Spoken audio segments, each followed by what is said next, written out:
Leviticus 11. And the Lord spake unto Moses and to Aaron, saying unto them, Speak unto the children of Israel, saying, These are the beasts, which ye shall eat among all the beasts that are on the earth. Whatsoever parteth the hoof, and is cloven-footed, and cheweth the cud, among the beasts, that shall ye eat.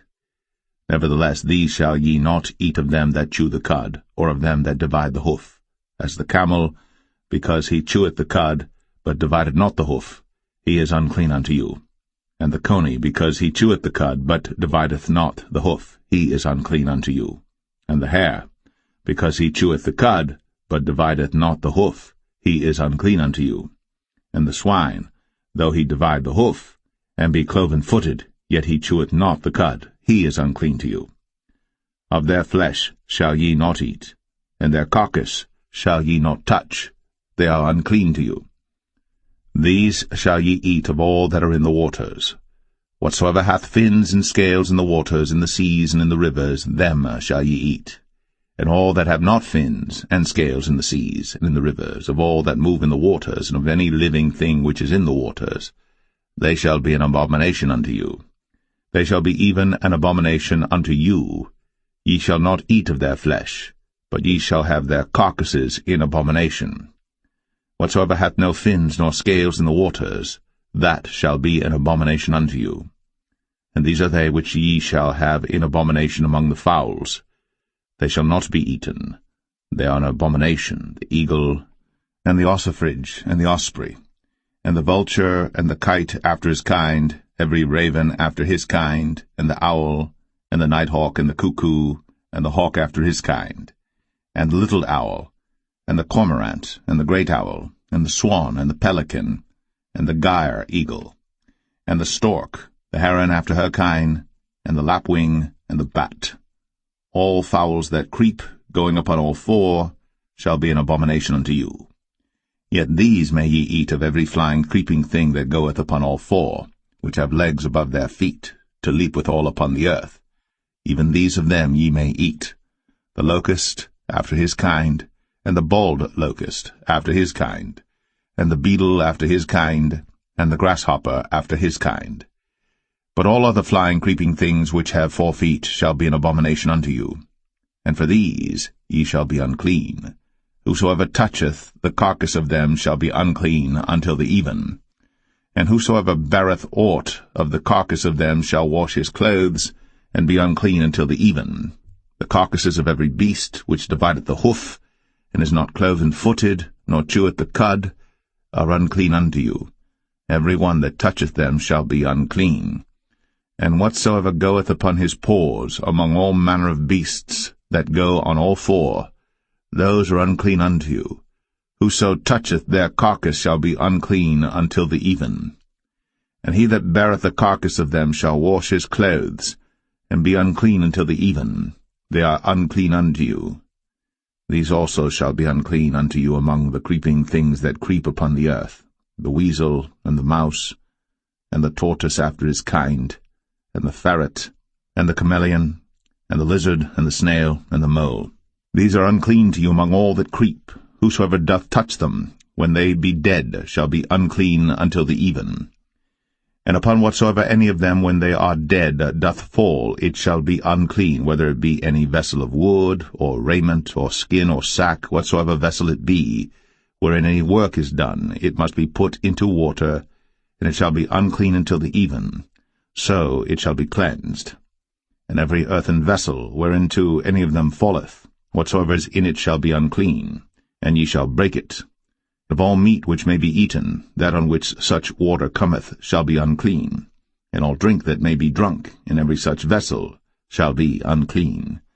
And everything whereupon any part of their carcass falleth shall be unclean, whether it be oven, or ranges, or pots, they shall be broken down, for they are unclean, and shall be unclean unto you. Nevertheless a fountain or pit wherein there is plenty of water shall be clean, but that which toucheth their carcass shall be unclean. And if any part of their carcass fall upon any sowing seed which is to be sown, it shall be clean. But if any water be put upon the seed, and any part of their carcass fall thereon, it shall be unclean unto you. And if any beast of which ye may eat die, he that toucheth the carcass thereof shall be unclean until the even. And he that eateth of the carcass of it shall wash his clothes, and be unclean until the even. He also that beareth the carcass of it shall wash his clothes, and be unclean until the even. And every creeping thing that creepeth upon the earth shall be an abomination. It shall not be eaten. Whatsoever goeth upon the belly, and whatsoever goeth upon all four, or whatsoever hath more feet among all creeping things that creep upon the earth, them ye shall not eat, for they are an abomination. Ye shall not make yourselves abominable with any creeping thing that creepeth, neither shall ye make yourselves unclean with them, that ye should be defiled thereby. For I am the Lord your God. Ye shall therefore sanctify yourselves, and ye shall be holy, for I am holy. Neither shall ye defile yourselves with any manner of creeping thing that creepeth upon the earth. For I am the Lord that bringeth you up out of the land of Egypt, to be your God. Ye shall therefore be holy, for I am holy. This is the law of the beasts, and of the fowl, and of every living creature that moveth in the waters, and of every creature that creepeth upon the earth, to make a difference between the unclean and the clean, and between the beast that may be eaten and the beast that may not be eaten.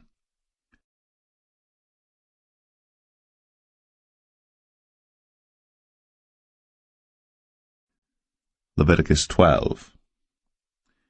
And the Lord spake unto Moses, saying, Speak unto the children of Israel, saying, If a woman have conceived seed, and born a man-child, then she shall be unclean 7 days, according to the days of the separation for her infirmity shall she be unclean. And in the 8th day the flesh of his foreskin shall be circumcised, and she shall then continue in the blood of her purifying 33 days. She shall touch no hallowed thing, nor come into the sanctuary until the days of her purifying be fulfilled. And if she bear a maid child, then she shall be unclean 2 weeks, as in her separation, and she shall continue in the blood of her purifying 66 days. And when the days of her purifying are fulfilled, for a son or for a daughter, she shall bring a lamb of the first year for a burnt offering, and a young pigeon, or a turtle dove, for a sin offering, unto the door of the tabernacle of the congregation, unto the priest, who shall offer it before the Lord, and make an atonement for her, and she shall be cleansed from the issue of her blood. This is the law for her that hath borne a male or a female. And if she be not able to bring a lamb, then she shall bring 2 turtles or 2 young pigeons, the one for the burnt offering and the other for a sin offering, and the priest shall make an atonement for her, and she shall be clean.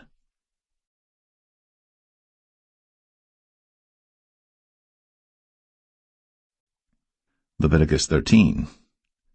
And the Lord spake unto Moses and Aaron, saying, When a man shall have in the skin of his flesh a rising, a scab, or bright spot, and it be in the skin of his flesh like the plague of leprosy, then he shall be brought unto Aaron the priest, or unto one of his sons the priests. And the priest shall look on the plague in the skin of the flesh, and when the hair in the plague is turned white, and the plague in sight be deeper than the skin of his flesh, it is a plague of leprosy, and the priest shall look on him, and pronounce him unclean. If the bright spot be white in the skin of his flesh, and in sight be not deeper than the skin, and the hair thereof be not turned white, then the priest shall shut up him that hath the plague 7 days. And the priest shall look on him the 7th day, and behold, if the plague in his sight be at a stay, and the plague spread not in the skin, then the priest shall shut him up 7 days more. And the priest shall look on him again the 7th day, and behold, if the plague be 2. A discussion about the Sabbath.